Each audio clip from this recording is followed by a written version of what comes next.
किसी भी चीज में सफल होना है तो पापमोचनी एकादशी के इस पावन दिन पर आपको केवल 2 केले और 1 लौंग से बहुत ही अद्भुत उपाय करना है।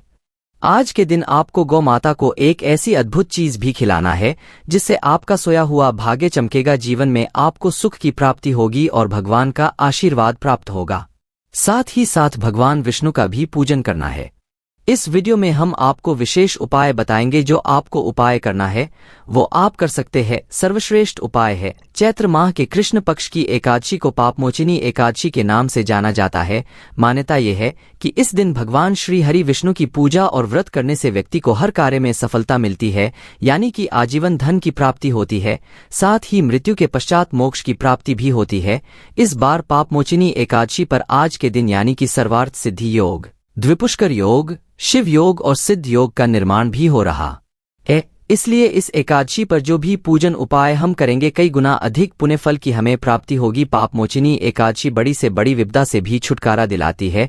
ये एकादशी भगवान लक्ष्मी नारायण की कृपा प्राप्त करने के लिए बहुत खास मानी जाती है। तो आइए जानते हैं इन शुभ संयोगों में आपको किस प्रकार से आपको ये उपाय करना है। आपको आज के दिन 2 केले लेने हैं। बिल्कुल अच्छे केले आपको लेने चाहिए जो कि आपको भगवान को चढ़ाने हैं, इसीलिए आपको अच्छे केले लेकर के आना है। और साथ ही साथ वो जो 2 केले होंगे वो एक दूसरे से जुड़े हुए होने चाहिए। अब आपको क्या करना है, इन केलों को शुद्ध जल से आपको साफ कर लेना है। गंगाजल हो तो गंगाजल भी आप इनके ऊपर छिड़काव कर सकते हैं। आपको सबसे पहले स्नान करना है और स्नान के पानी के अंदर आपको 1 चुटकी हल्दी मिलाकर के आप स्नान कर सकते हैं, जिससे आपके सौभाग्य में वृद्धि होगी। हो सके तो आज के दिन पीले रंग के वस्त्र पहने, क्योंकि भगवान विष्णु को पीला रंग अत्यधिक प्रिय है, इसीलिए केले का भी हम उपाय कर रहे हैं। और पीले रंग के अगर आप वस्त्र धारण करते हैं तो इससे भगवान विष्णु की अत्यधिक कृपा आपको मिलती है। ध्यान रखिए नीले और काले रंग के वस्त्र तो आपको बिल्कुल भी नहीं पहनना चाहिए। अब आपको क्या करना है, 1 कटोरी में आपको पीसी हुई हल्दी लेना है और उसके अंदर थोड़ा सा शुद्ध जल आपको मिला देना है। गंगाजल हो तो गंगाजल भी आप मिला सकते हैं। अब आपको क्या करना है, आपके घर के ईशान कोण में जहां पर भी आपका मंदिर है वहां पर आपको एक चौकी पर पीला कपड़ा या लाल कपड़ा बिछाना है और उनके ऊपर आपको भगवान विष्णु और माता लक्ष्मी की फोटो स्थापित करनी है। अब आपको सबसे पहले भगवान श्री गणेश को प्रणाम करना है और उसके बाद आपको भगवान लक्ष्मी नारायण को प्रणाम करना है। ध्यान रखिए आपको सबसे पहले भगवान विष्णु को तिलक करना है और उसके बाद आपको माता लक्ष्मी को हल्दी और कुमकुम दोनों से आपको तिलक करना है। अब आपको क्या करना है, 1 शुद्ध घी का आपको दीपक प्रज्वलित करना है और वो घी का दीपक होना चाहिए और उसके अंदर आपको 1 चुटकी आपको हल्दी मिला देनी है। ध्यान रखिए आज के दिन सब कुछ पीला पीला हो सके तो आज के दिन भगवान विष्णु को पीले रंग के मिष्ठान का आपको भोग लगाना चाहिए। पीले रंग के मिष्ठान नहीं है तो आप गुड़ का भी भोग लगा सकते हैं। अब आपको क्या करना है, पीले फूल भी आप भगवान विष्णु को अर्पित कर सकते हैं। पीले वस्त्र अगर आप अर्पण कर सकते हैं तो आपको करना चाहिए। अब आपको क्या करना है, आपने जो 2 केले लिए हैं वो आपको भगवान विष्णु के सामने रखना है। ध्यान रखिए दोनों ही आपस में जुड़े हुए होने चाहिए। साथ ही साथ आपको 1 साबुत फूल वाली लौंग लेनी चाहिए। ध्यान रखिए खंडित लौंग नहीं होनी चाहिए, पूरी फूल वाली साबुत ही लौंग होनी चाहिए और आपको साफ सुथरी लौंग लेना है। अब आपको क्या करना है, इसे आपके सीधे हाथ में रखना है। इस लौंग को सीधे हाथ में रखना है और उसके बाद ओम नमो भगवते वासुदेवाय इस मंत्र का आपको जाप करना है। कम से कम 108 बार जाप करना है और भगवान विष्णु से आपको प्रार्थना करनी है कि जीवन में जितनी भी तकलीफ है उस लौंग में आपको बोल देनी है। इस लौंग को आपकी मुट्ठी में आपको बंद कर लेना है और आपके मुख के पास ला करके आपकी जो भी समस्या है वो आप इसके अंदर बोल दें। ध्यान रखिए आपको समस्या बोलनी है, मनोकामना नहीं बोलनी है। आप जो भी समस्या बोलेंगे इसके अंदर आपको बोल देनी है और इस लौंग को आपको दीपक के अंदर डाल देना है। अब आपको क्या करना है, वो जो 2 केले हैं भगवान विष्णु के समक्ष आपने जो रखे हुए हैं उन्हें वहीं पर रखे रहने दें। उसमें भी थोड़े से हल्दी के घोल से छिड़काव आपको कर देना चाहिए।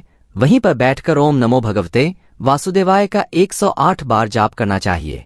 ओम श्रीम नमः इस मंत्र का या ओम महालक्ष्मी नमः इस मंत्र का भी आप जाप कर सकते हैं, जो माता लक्ष्मी का बीज मंत्र है। आज के दिन आप विष्णु शास्त्र नाम का पाठ कर सकते हैं। भगवान विष्णु के जो भी स्तोत्र आते हैं आपको उनका पाठ कर सकते हैं। साथ ही साथ इसी दीपक से आपको भगवान विष्णु की आरती भी उतारनी चाहिए। अब आपको क्या करना है, जो 2 केले आपने भोग में लगाए हुए हैं, भगवान विष्णु के सामने रखे हुए हैं, उसमें से आपको 1 केला निकाल देना है। और जो गुड़ का भोग आपने लगाया है, थोड़ा सा गुड़ आपको लेना है। ध्यान रखिए एक रोटी बनाएं, जो बिना नमक की रोटी होनी चाहिए। उसके साथ ही आपको ये रोटी और केला और गुड़ ये ले जाकर के आपको किसी भी गौशाला में गौ माता को आज के दिन ये चीज खिला देनी चाहिए। हो सके तो लाल गौ माता को आपको देखना चाहिए और सबसे पहले गौ माता को प्रणाम करना चाहिए और 33 कोटि देवी देवताओं को भी प्रणाम करना चाहिए।